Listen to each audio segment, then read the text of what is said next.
Hello everyone, I'm Theo Eshart from Henry Stewart Events, and I'm delighted to welcome you to today's webinar sponsored by Fadel, AI Strategies for Digital Compliance. During the session, please send through your questions at any point using the questions box, which you can open by clicking on the question mark at the top of your GoToWebinar window. Also a reminder that a recording of this session will be sent to you tomorrow, so you can view it again at your own pace. And now it's my great pleasure to pass you over to Greg Guest, Vice President of Product Management at Fadel. Thank you, Greg, and over to you. All right. Thank you, Theo. It's great to be back with you here, and thanks to Henry Stewart for having us back again. Always exciting to be with this group and have a chance to share learnings and ideas and knowledge and learn from one another. So I hope that's what we'll do today. We have a really interesting topic today. I know that for those of you that know me, I'm Vice President of Product Management from Fadel. As Theo said, our focus is typically on DRM and rights management. But I'm excited today to really bring an AI perspective to that and show you a bunch of different ways that you can consider using AI throughout the digital compliance process to help protect your brand.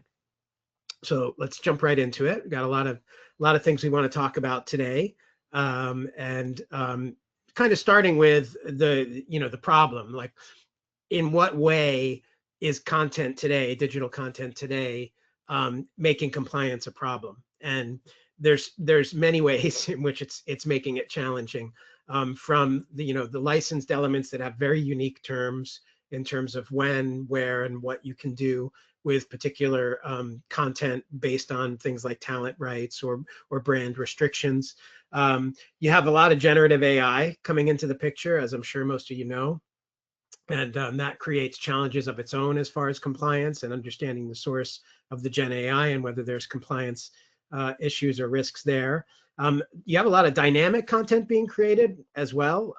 So personalization of content, variations based on region or culture or language, things like that are creating problems with compliance and compounding the issue. And then the good old kind of standard problem we always had with just tons of images, photos, videos, obviously, which are an order of complexity more than just still images, and because they bring in things like music. And then you have fonts is another area where it's becoming harder and harder to track and remain compliant relative to licensing for things like music and fonts. So all these things are making compliance harder than ever. But the good news is that we're going to look at some ways to help with that. You still have the distribution aspect that also complicates this picture, which is multi-channel distribution. There continue to be new social media platforms that come up, new ways to distribute content, new ways to reach your customers, and as well as a huge growth in influencers using your content, and that creates compliance risks potentially. And an area that we're now hearing a lot about, which may or may not apply to all of you, is gray market sales. So actually seeing marketing materials, digital content being used to sell gray market goods. And that's becoming a compliance issue as well. So it's a complicated landscape. It just continues to get more challenging. And that's why, luckily, you can start to think about ways that AI can help with this. Because if you don't have a strategy around it, there's a significant cost for not having a strategy in place, right? And that's everything from litigation and financial risk that to your company, as well as brand reputation that could be reflected by doing something with an asset or using talent licensed content in a way that reflects poorly on your brand or is just inconsistent. It can also, hitting these roadblocks can stall your production. It can slow your speed to market, and it can also limit your ability to understand what you can do with your content.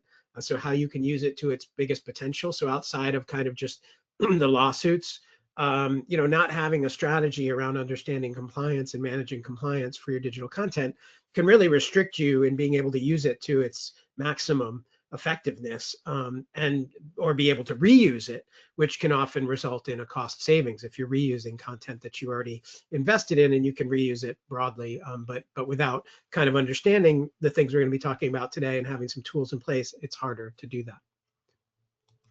So I like to make my webinars interactive, as most of you know. So we're going to have a little poll. We are also going to, it's not going to all be slideware today, I promise. We're going to have a bunch of different looks at demonstrations across a variety of different types of AI. So I promise you that's going to be coming.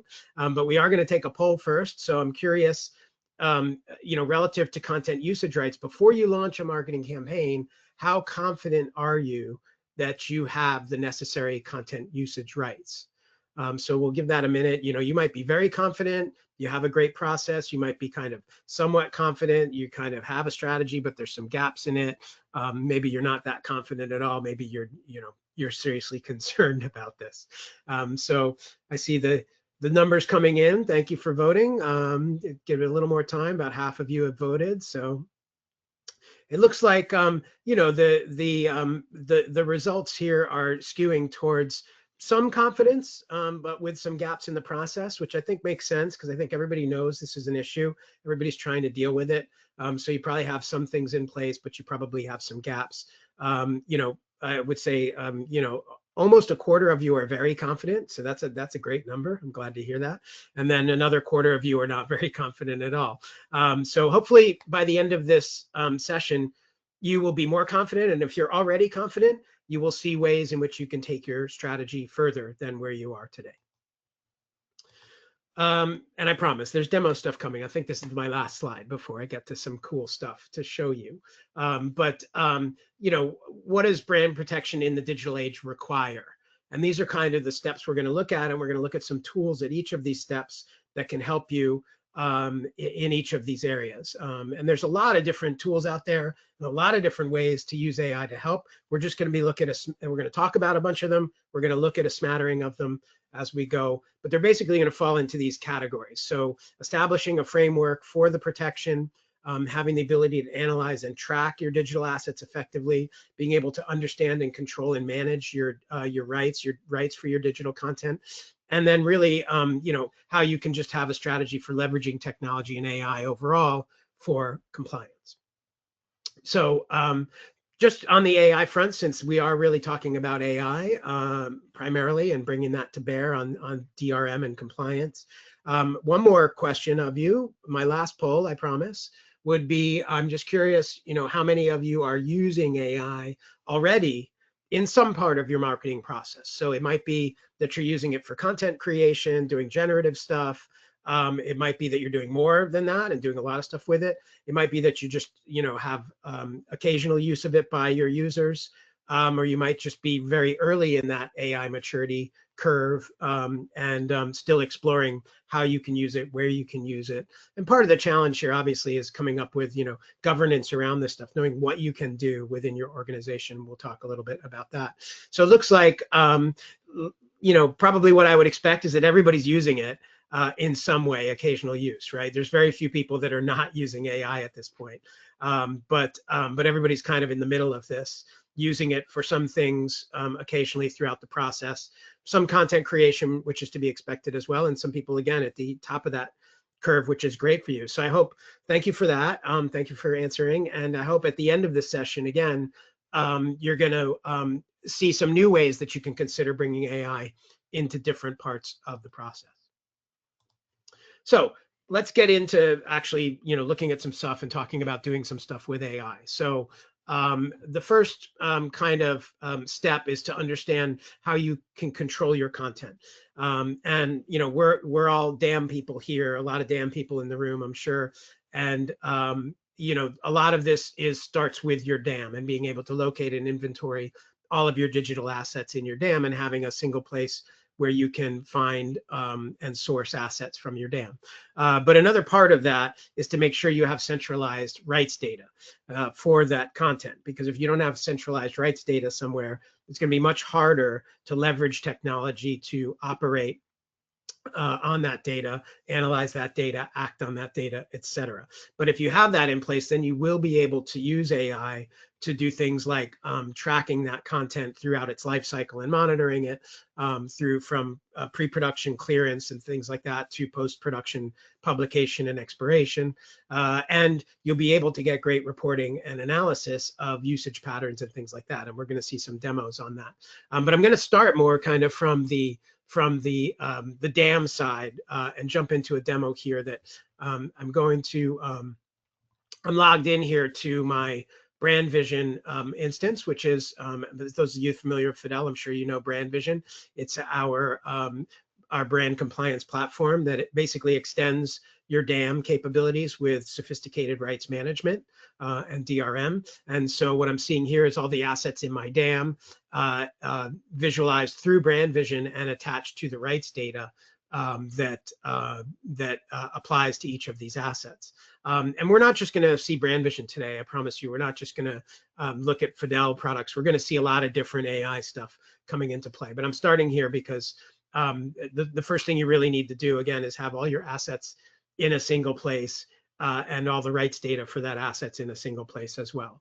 And there's different ways you can approach that. Brand Vision is one of those very good ways to do that. So here I have my assets. And I think what I'm going to start with from an AI perspective is kind of a search use case, an AI search use case here. And it's something we hear a lot from customers, which is they publish an asset.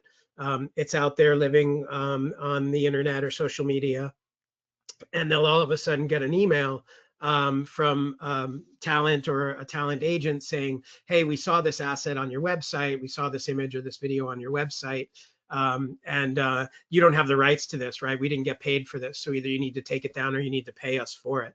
And in a lot of cases, when you don't have a good organized DAM strategy and rights strategy, it can be hard to get at that answer. In some cases, you don't even know what that asset is, and it could take you time to just find that asset. And in others, you might know what the asset is, but you don't know what the rights are. So again, the key here that I'm trying to illustrate is having everything in one place is important, because then you can use something like an AI search capability here to find that image. So for example, if somebody sends me an image and they say, hey, I found this image on the web, you don't have the rights to it, I can actually just drop it in here and search for it. And some of you might have this capability in your DAM already. I'm showing it in Brand Vision, but you might have this capability. Then I encourage you to use it, because it's great, because I can just search for this image, and now AI is going to do a similarity search and look at the assets that that it thinks might be this asset. And you can see it returned a lot of assets that are similar, that have a model, but the top one it returned is the exact match for that particular asset. So the AI is able to find that in seconds and locate that asset. And then, you know, again, if I have all my data connected in the right way, I can come into that asset and immediately look at the rights and see the availability for that. And again, AI can look at this data and give you an instant assessment of what the availability for that is. And so you know exactly what rights you have for that. And then from the system, you can actually generate a report out of the system that shows that asset and all the rights and the data. So you can just send this right back and reply to that email and say, this is the asset. We do in fact have the rights for this. Here's the agreements that pertain to it that the talent signed. And so we're, you know, we are compliant. Or, you know, if you're not compliant, you can take action as well. But the point is, you know, in under 5 minutes, you can address that and reply to it if you have those proper AI tools in place that can help you find that content and assess the rights for that content.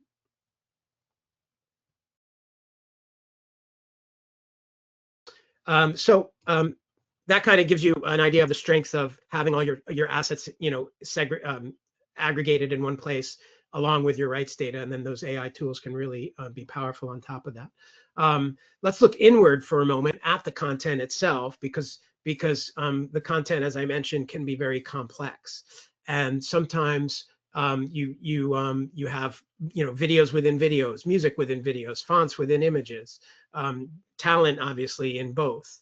And so one cool thing that AI is starting to really help with is be able to identify things within images and videos and be able to tie those together so that you can deconstruct your content to its smallest elements, because sometimes the licensing and the rights or the restrictions exist at that smaller level, right? And that all rolls up to a video. So if you think of an edited video, it's got multiple clips in it with different talents. Some might have music, some might have brand logos. And all those things are going to affect compliance at the end of the day. So you need to be able to deconstruct your content and understand what's in it. And some of the cool ways we're doing that is by using AI to identify facial recognition to identify talent, AI to recognize objects and logos and branding, AI to recognize where you are using generative AI to make content. So AI detecting AI, right? So that you know that if you're using content, you know if it has generative AI, because that could represent a risk or a liability. You know, using AI to extract as much information about the data, about the asset as you can. And obviously that includes AI tagging and things like that, which is pretty table stakes at this point in most dams, I think. But some of the more advanced stuff is using AI to identify audio or voiceovers or music tracks. So, you know, let's take a look at what some of that looks like. I'm going to, you know, jump back into my brand vision here. And I'm going to go back to my assets actually and look for a video, which will have a lot more interesting stuff.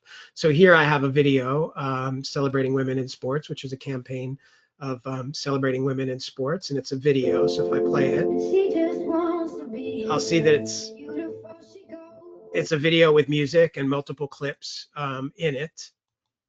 And I can look at the rights here again and see all my rights for that. But if I go into actually where I can see the components, sorry, switch over here, I can see that same video here, and I'll see a view of my components in that video. Just taking a moment. There we go. So I can see that here's my Celebrating Women in Sports video, and I've got a view of the components in it. So I can see that there's 3 different videos in this. There's a swimmer, a runner, and a boxer that are all in this, 3 different clips. And the AI can identify, you know, which talent's in those clips, and it can make those associations to the main video and tie that all together. And then it can tie, you know, what Brand Vision is powerful at doing is then it can tie that back to the rights. So not only do you understand what the video is made up of, but when you look at the rights, you can see what are the rights for each of those clips, who's the talent in each of those clips, and how does that boil up to the main asset and affect the rights of the overall video. So being able to understand videos in particular at that component level is extremely important. And you know, and we're using some third-party AI capabilities here that we plug into our products. So things for like you know, AWS recognition to be able to recognize talent or celebrity talent, and then also we're using third-party AI to identify music. So if I click on the music tab, I can see that our AI also was able to analyze this video and detect the music songs that are in it, and then pull all the data from the music database that I need to make sure I have the rights to this from Warner Music or Universal Music. Super powerful use of the AI there to analyze the music and tell you what's in it. And then one additional thing I'll show that I mentioned is the ability to do AI detection. Again, we're using you know, third-party AI tools that are designed to do each of these things. In this case, it's an AI detection tool that looks at it and can determine if generative AI was used in this video. And in most cases, it can identify the actual model that was used as well. So in this case, it was a ChatGPT Sora, which is GPT's video AI tool. So all this is really going to help you understand and deconstruct your content so that you can really understand all the different risks or compliance challenges that you're going to face with one particular piece of content based on the videos, the talent, the music, the Gen AI, etc. So once you've got all that, your assets are in one place, you've deconstructed them down to all the elements, you have to know what the rights are for those elements, right? And again, this is what we talk about all the time at Fidel, is being able to understand, capture, and manage the digital rights for your assets. But you know, one of the challenges we always hear from our customers is, how do I get all that data and that rights data into the system? And this is an area where AI is really really excellent at helping out. And so we're very excited about what we're doing on this front in regards to using AI to analyze talent contracts and bring data into your systems so that you can actually automate and speed up that process of contract ingestion. It's a big bottleneck typically. In some cases, the people using the rights management tool or the DAM don't even have access to the contracts or know the rights. This really is going to help streamline and automate and make faster that process and easier to get rights data into the system. And I'm going to show you that in a minute. And then also being able to assess the data that you do have once you have it in the system with AI to do inquiries on the rights and be able to look at those rights and identify what content you have, what are the restrictions, what are the limitations, what are the expiration dates, do I have content out into the future that I can use, etc. So two very cool areas kind of on the front end and the back end of the process that we're going to look at here. So here I have a little kind of demonstration of the contract AI that we're doing. And this actually uses Anthropic Claude AI. So as I mentioned, we're using a lot of different tools across the process. You saw some third-party stuff from Pex Audio. You saw AWS recognition in there. This is Anthropic Claude that we're using here. And that's one of the key messages. We'll talk about that at the end, like how you balance using different AIs. But here I'm using Anthropic Claude to actually look at this agreement and identify what it is, what type of agreement is. It's an ambassador agreement, it's a talent agreement, what the start dates are for this agreement, who the talent is that the agreement is with. And then it can go through and actually analyze the legalese here to pull out the rights. So social media content, and Claude, we use Claude for this because it's very strong with legal language. So it knows how to look at this and see worldwide and understand these are worldwide social media rights that are being granted in this contract. And now here back in Brand Vision, you can see I don't have Alex Riley here as a party or talent in my system, and I don't have the Alex Riley agreement. But once I take that actual PDF document and I drop it into this folder, the Claude picks it up immediately and analyzes it and then distills it into actually a JSON object that gets imported through the APIs into Brand Vision.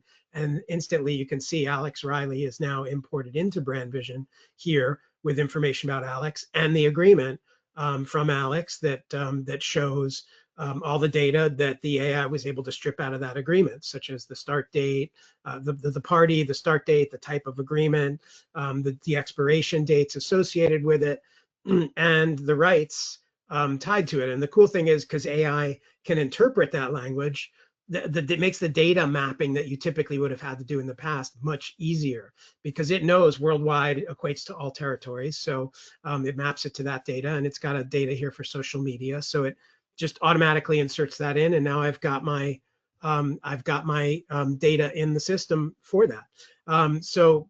Super cool technology, very exciting. It's going to be a real help for customers to get that rights data into the system there. And I think the cool thing about that for me is that we're starting to get into the agentic AI area, right? Which is like that it's actually an AI agent in the background that's doing work that would have been done by you, right? So it's one thing to like have analytics of data and things like that, but this is actually now starting to do some work that you would otherwise have to do that would keep you from doing the work that you should be doing, right? The creative work, the campaign work, rather than the tedium of getting data into the system. So that's what's really going to help. Once you have that data in the system, then you can apply some other cool AI stuff. So here, this is an AI tool from Amazon called QuickSight, an analytics tool called QuickSight that uses Amazon Q AI to analyze the data. So once I've got all that data in that you saw that I sucked in from Alex Riley's contract into the system, then you can expose that data here in the Insight tool in QuickSight, and you can use Amazon Q, the Amazon AI, to actually ask it, a real question. So I can kind of say, for example, using a pie chart, how many video assets by usage type have a future end date. So I can use real language to ask it a question. And now it's going to crunch that and look at the data. And it's going to come back with an answer of how many video assets I have that are not expired, that have a future end date. And you know, it's going to give me the pie chart that I asked for there. Hopefully, there it is. So there's my pie chart, and it's showing me, you know, of all my video assets, these are the rights I have. I have digital broad, I have 32% digital assets, et cetera. And if I want to make it a bar chart, I can say, no, I don't like that. Make it a bar chart. You know, it does all that AI generative stuff that you would expect AI to do, and can help you create those visuals and get that data. What's cool about this too is I can then add it to analysis, and I can create dashboards. I can create KPIs for executive and reports. And it's very good because it can bring in the generative part of that as well, and create a full report that you can give to management on that. So, you know, that's how you can unlock the power of AI, is again, by having all your data in a single place, automating the process of bringing it into the system, and enabling it through AI tools like Amazon Q and QuickSight here.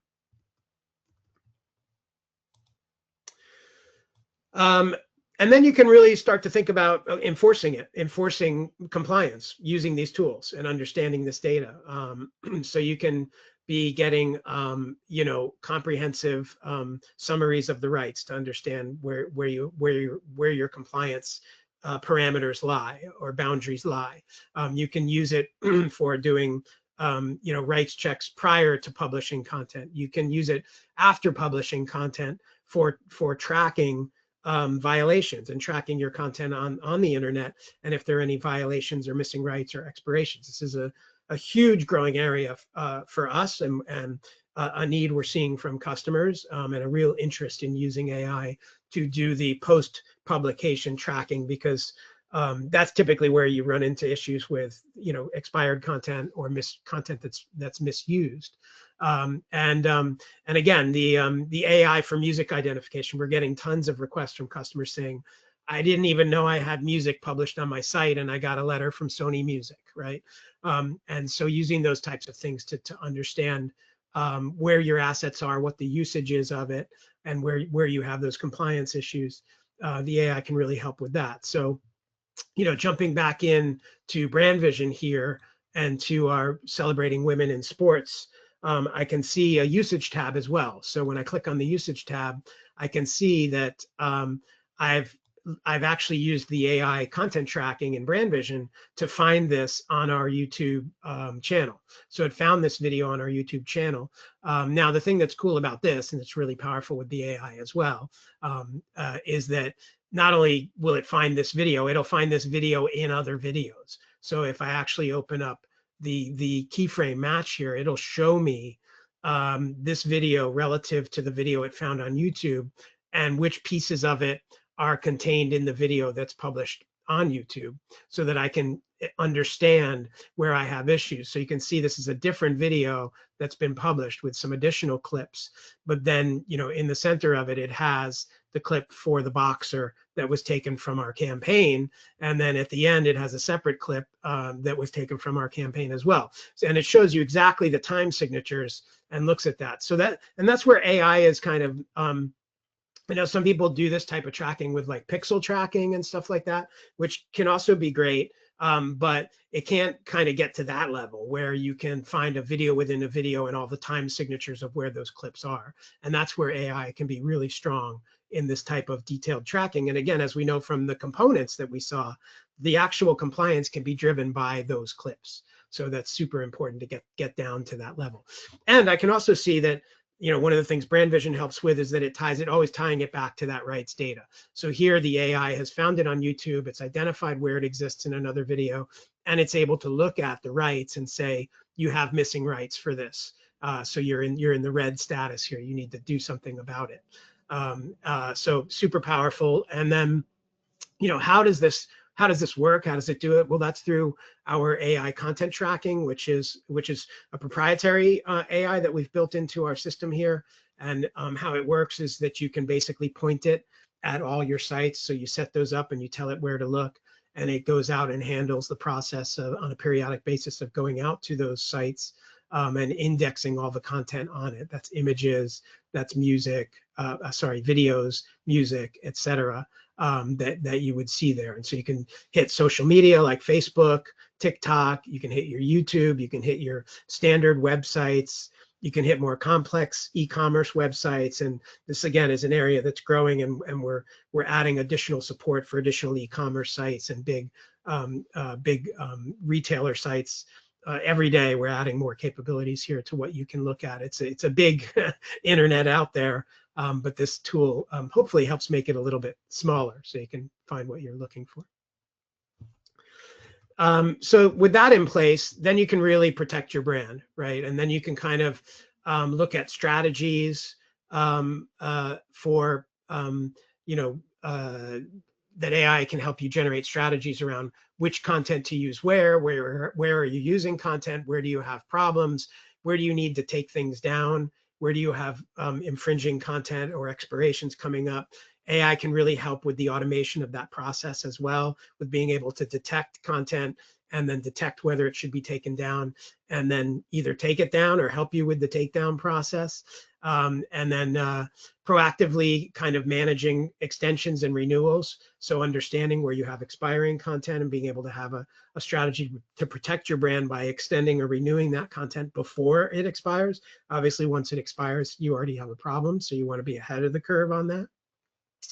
And then, adapting to what you're seeing in your insights, having that ability to look at the data, get answers to questions that would be really hard to answer otherwise, so that you can adapt and make changes as you go in your process. So a couple more final things I want to show here to you today on the AI front.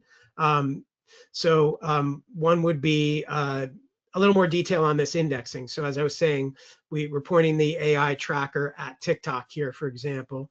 And if I drill down into that TikTok, I can see all the everything that was found on my TikTok, right? So I can find all the videos that were found on my TikTok. And again, I can instantly see if something is a clip within a clip and what the time signatures are for that. And I can see where I have issues with these particular things. And if I want to see only assets with music, I can easily say, hey, I'm really interested in where I have published music on my site on TikTok, and it'll show you and zoom in on exactly which ones have music in it. And again, if I click on that, I can see instantly the music that I have there. So I know I have these 2 songs on a video on TikTok, so I can then ensure that I have the proper rights for that music. A ton of information here that the tracking is bringing back to us. And once it does that, then I can take that data out of the system. So I can come into my reports here, and I can come to my usage violation report, and I can see all those violations here that the AI tracker found. And so it found a bunch of stuff on TikTok and YouTube, and some of it is missing rights and some of it is expiring. And I have all that data at my fingertips. And then to go one step further and use the AI further, I can take this content and I can drop it into AI to automatically generate and even send the takedown letters for this. So I can take this, I can drop it into, we actually dropped it, I used Notebook LM, so Google Notebook LM for this. And I dropped this information directly into there along with a templated takedown letter. And it went through and gathered all the information of who it should go to, what the asset was, what the URL is, and it drops that information in there, puts in the contact email and name, and sends this off as a takedown letter to the person that needs to take it down. So when you're talking about, tons of content over hundreds of sites globally, having the ability to crank this out in an automated way is just absolutely incredible, and something that would have had to be done manually before. Now, in some cases, again, we're getting into the agentic AI era.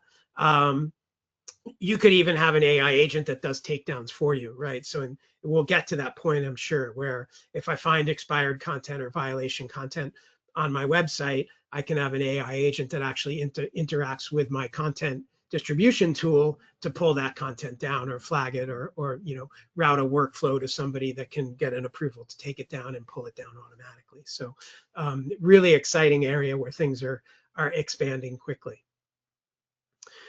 And then finally, the last thing is, as I said, adaptation. So to be able to adapt based on what you're doing and have AI as an assistant to be able to help you adapt. And this is where I'm going to go back to a tool like QuickSight here, except a different aspect of Amazon's QuickSight, which is their scenarios tool, which helps me actually build out scenarios and use AI to look at a particular scenario to identify an answer to a question I want to ask. And again, the cool thing is that you can drive it all from, from normal language queries here. And so, for example, let's say my content tracking did find a video on my TikTok that I needed to pull down because it had music that I had no rights to, or I had lost the rights to. I can come in here and say, I need to find a video with music to use on social media in Europe, for example. Let's say I lost the European rights, and I can submit that.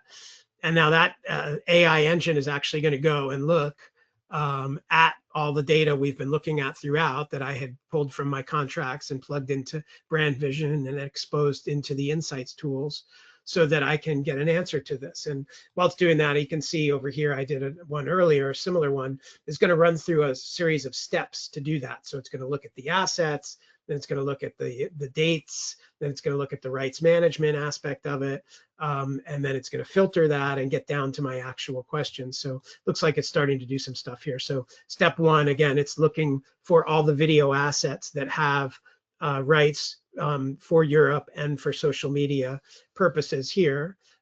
Still analyzing, hanging tight.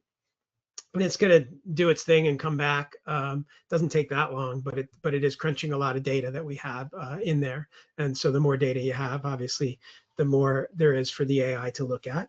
Now it's examining the dates. So it's looking at all the dates of the content and the expiration dates and the dates that things are available for Europe and social media. And it's going to filter it down again based on what I was asking for. And now it's going to identify specific relevant information about those videos that it wants to return to me. And I think it's only about 5 or 6 steps, so we're almost there. But you can just see the power of what this is doing. And how long it would take you to do this manually, to actually dig into all this information and get an answer to this. So even though this is taking a bit of time, a few minutes to go through, that's nothing compared to what it would take you to go through all this data manually and figure it out, right? But again, part of the key thing, if you think back to step one where we started, is having all your data about your assets and your rights in a place where you can deconstruct it and understand the content and understand the rights, so that you can get this power out of it through the AI. It's kind of like, if you think about a language model and how you train a language model, kind of similar to that, right? It's only going to be as good as you train it. This is only going to be as good as your data that you have available to it. It can only look at the data you give it. So you have to make sure you give it the data on your assets, on your rights, and that you understand and have deconstructed all of that. So here we go. It looked through all of them. It looked at the assets. It looked to find videos.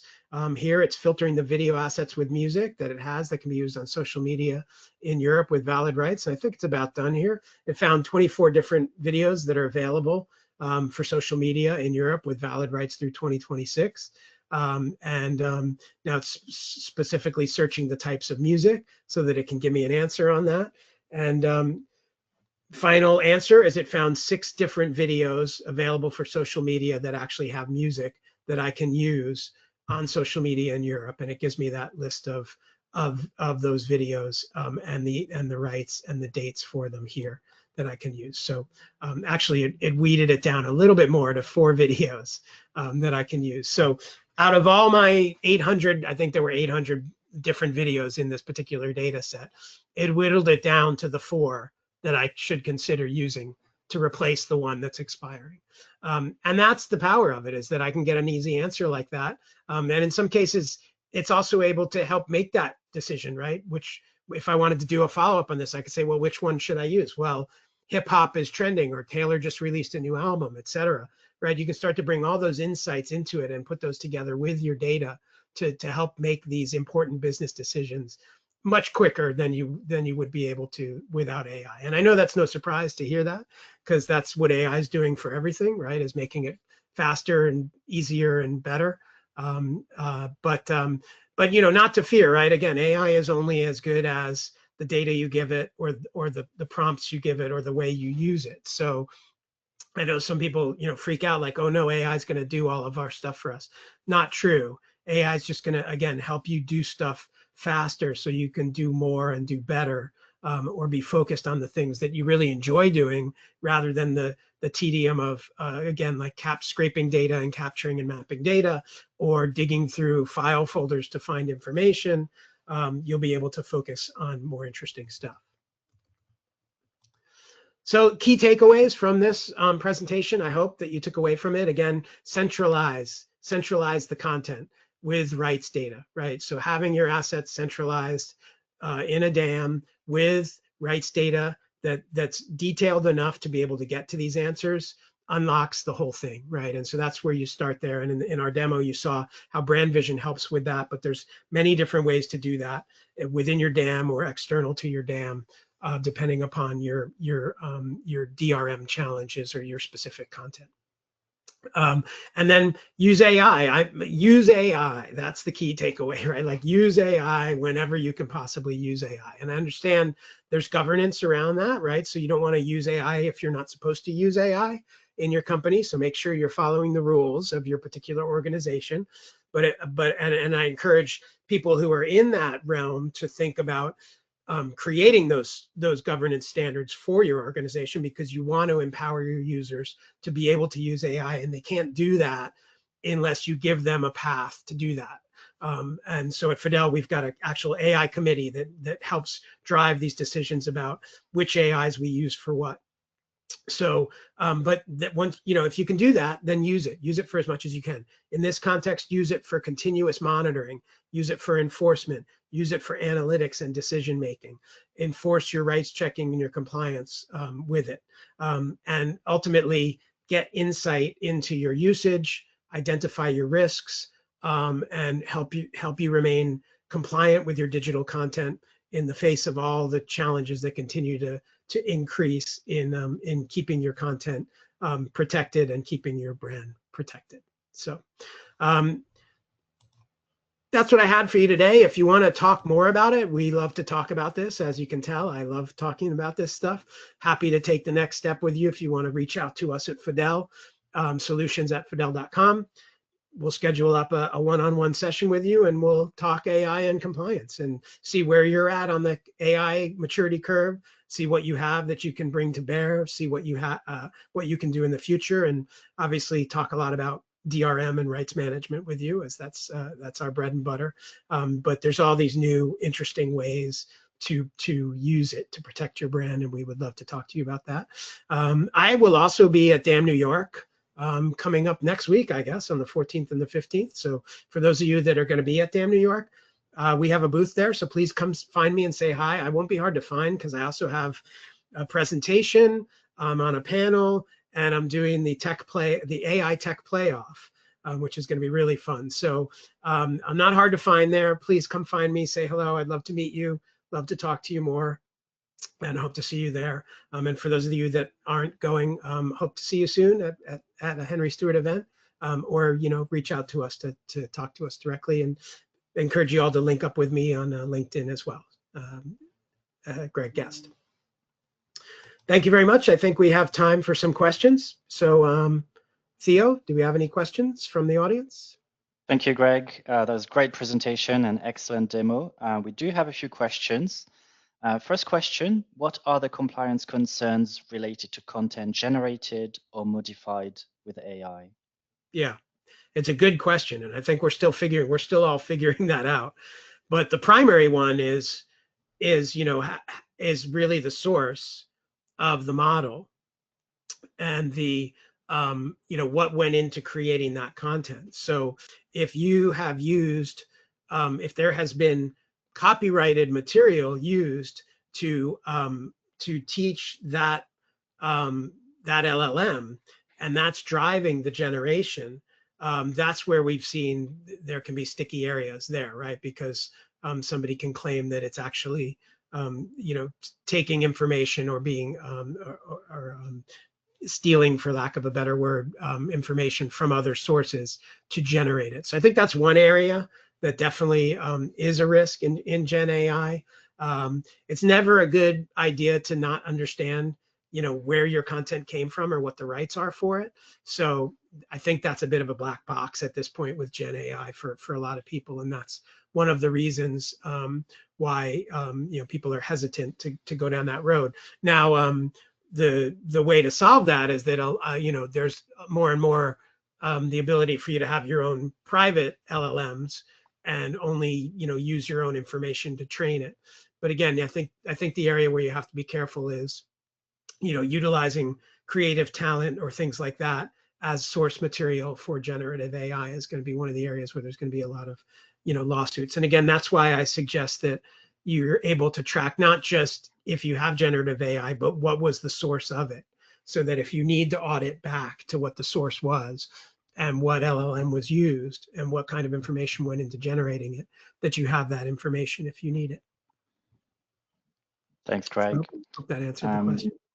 It does. We have another question. Do you have to train the AI engine? Yeah, so pretty broad question. I mean, it depends on what you're doing and what engine you're using. So, the AI stuff I showed, the AI analytics stuff that I showed, I didn't train it anything there. I just had the data available to it, and it was able to look at that data and understand it. So it's already a model that's trained to be able to do that and look at that data and give me answers on the data that I give it. So I didn't have to do any training of it. Where the training comes in is if you're doing things like facial recognition or object recognition or brand recognition, then if it's celebrities, there's some great tools out there, like I mentioned, AWS Recognition tool, which can recognize, they have celebrity recognition. So, because there's a million pictures of, celebrities out there. So it's already trained on celebrities and can do celebrity recognition. But, many of the customers we work with, their talent isn't at that level. They may have one spokesperson, one or two spokesperson at that level, but a lot of their talent is not at that level. So if you want to do like facial recognition of the talent you work with, and they're not at that celebrity level, then you would need to train the model. You would need to train the model with images of that person. It's kind of standard facial recognition. You would need to train them on that face in order to be able to recognize that face. And the same is true if you're talking about tracking logos or objects. So for example, if you want to be able to identify your product, let's say you make sneakers and you want to be able to identify your sneakers in images, you'd have to teach it the model about what that object looks like from all different angles so it can understand. So it really did. The answer is it depends on what you're doing and what tool you're using. In many cases, the things that we're doing with AI on a day-to-day basis, we're not really training models for that. There's AI tools that are already equipped to do certain different things. Like I mentioned, Claude is very well trained on Anthropic Claude is very well trained on legal language, and we didn't have to train it for that. But in some cases, you may have to train it mostly around recognition and things like that. Mm-hmm. Good question. And we've got another really interesting question following on that. So, what policies or guardrails should we have in place for employees using AI? Yeah, so I touched on this a little bit. It's very important, and I think not just to protect your company by saying this is what we're allowed to use, because again, the risk is a couple of risks. One we already talked about, which is if you're using generative and you don't kind of know what the model is that you're using it for, you could be infringing on copyrights. Another is kind of a little bit different, which is that you don't want your proprietary content to be training an external model either. So that's where you really want like a private models that you can be putting your content into, knowing that it's not being shared or for learning of core AI or external AI for other people. So that's a key consideration when you're using AI, especially things like ChatGPT or Gemini or things like that. You want to make sure that that's a lockdown version of it that is only for your company's use. That's not that your company's information is not going into the learning of the AI. So that's a key consideration as well. But I think it's important to look at these and answer these questions because, as I said, your users will benefit greatly from using it for so many things, but they can't do that unless you have a governance process around it. And so you basically need to understand, you know, what are my users doing and what do they need to do and where can AI help? And then in those areas, let's standardize and authorize the tools that our organization is going to use for those things. So as I mentioned at Fidel, we have a committee. We've decided on certain things that we use in certain ways, and certain people can use certain tools, and we make sure that the security aspects are addressed, that the proprietary data aspects are addressed. And then once that's in place, now we can use it, and we can, as long as we're using that tool, we know that we can use it for whatever we want. And that's been really great. It's really unlocked the power at our organization, from all the way at the product management level where I typically operate, and as far as what AI tools do we want to build into our product, all the way down to every single user, using Gemini to take notes on meetings, right? And using it to create documentation or analysis. And even using it on our coding front in our development. We have coding tools that have been authorized and approved to use to assist our coders. So the key message is to make sure you have a set of people who can understand what the organization needs, and then can, standardize and authorize the correct AI tools that the end users can use.